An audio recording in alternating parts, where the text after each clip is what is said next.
I think we have to stay vocal and we have to stay vigilant, and we just cannot allow what's happening to be normalized. I don't even recognize this country anymore. And I think people, eventually will see. We just have to make sure that it's not too late. And that's why we have to be vigilant now. We have to reunite the kids. Make no mistake about it, Trump could care less about that, because he knows that the only way he gets reelected is to sow division and to sow racism and to stir up his base.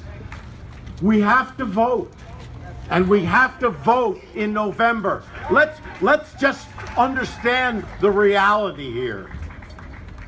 We are the vast majority of this country. But we're facing enormous headwinds. We're facing the headwinds of gerrymandering, of voter suppression, and of essentially state-run media that's supporting this racist president. Right. So we don't just have to win, because we won last time. We had 3 million more votes than the other guy, but we have to win in bigger droves. So you cannot stay complacent. You cannot stay apathetic. You have to get out and vote, and get everybody to out and vote. And let's have the country we all know and love. I'm going to be 92 in August.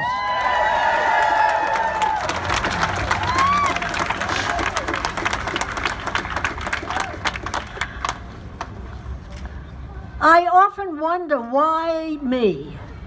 Why am I going to be 92? And this is what I am here for.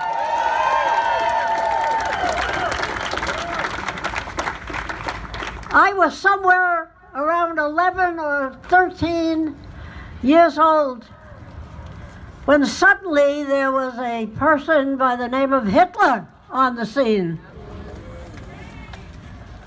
He kind of came from out there somewhere because people thought he was such a buffoon, and the press thought so too. They didn't pay much attention to him. Well, we have a buffoon in office right here. So I wonder what that means. Are we paying enough attention to our leader? I have experienced all those times there were chain link fences. The first chain link fence was during World War II, when we finally realized what the Germans, the Hitler people, were doing to other human beings and children, separating them, separating the families. It's an old tactic to break the spirit. We don't look at our history. We're okay today. We can go to the bars, have a few drinks, a couple of dances, and a history. Yeah, I'll get to that. Well, you better get to it fast.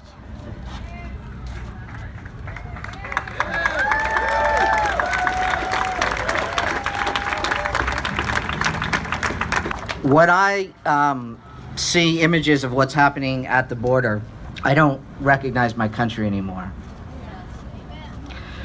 I'm so sickened by the images. I'm so heartbroken by it. It's un-American.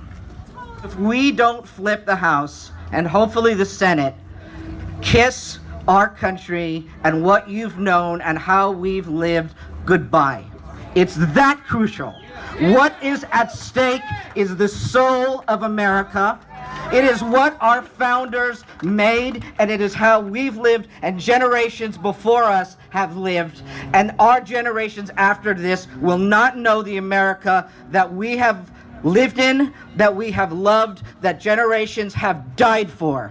Do whatever you can, but you make sure that we flip the House in November. As Latino Americans, we have suddenly become the target of overt racism from the most powerful person on the planet. As our founders were very smart. They established checks and balances, but the checks and balances don't just happen automatically. The checks and balances come when people sweat and cry and bleed for justice. We will put this president into permanent check until we oust him in 2 years and send him into the trash bin of American history as the worst president in the history of the United States. I did a film called The Birth of a Nation about black abolitionist Nat Turner. I played one of the villains, a plantation owner, and I told this story through the eyes of African Americans. And I played a man who I guess was just completely clueless to other people's pain. And I think that's what's going on with the Trump administration. I think they just don't really understand what it's like to be an American. You know, what it's like to reach out your hand and help another and give up a little of your own life so somebody else can have their own life. This is about moral issues and basic decency issues, and whether or not we have a country that is a loving country or a country that is full of hate. And so this is a fight for the soul of the democracy right now. We're in it. We're in it right now. I think that getting the word out of when your primaries are, and where your elections are, and how to register to vote, and just encouraging people to vote, I think is the most important thing that we can do. I don't even know if we're going to have the right to vote at the end of the year. Like, you know, we don't. That's how crazy things are right now. So it's so important to exercise our rights, especially as, you know, young adults. There's not enough of my friends who are registered, so that's like my mission, is to make sure that they're registered and they're out here. You know, they all complain, but they're not doing anything. So it's encouraging them to do something. And we appreciate you showing up today too. I totally agree with what you're saying. What's your name? Axel. Axel. Mr. Axel Rose on Instagram. Thank you, Axel. So I saw your strategy here with your sign. Yeah, it's like kind of breaks it down. Well, I put vote on the back. Oh, okay. Oh, yeah. Okay. Well, you know, I walk every day with this. Oh, but you do? Okay. Yeah, All right. I have since Trump got elected. Wow, really? Yeah. Okay. Okay. So I accomplished two things at once. Yes. Right? Did you get the bag too, Renee? So we see you coming, and then you got the bag too, and See going. me gone. Okay.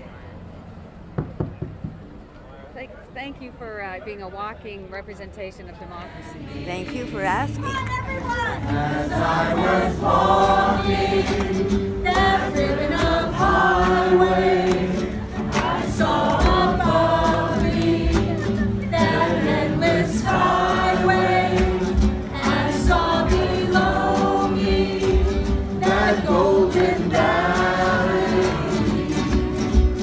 This land was made for you and me. This land is your land. This land is my land. From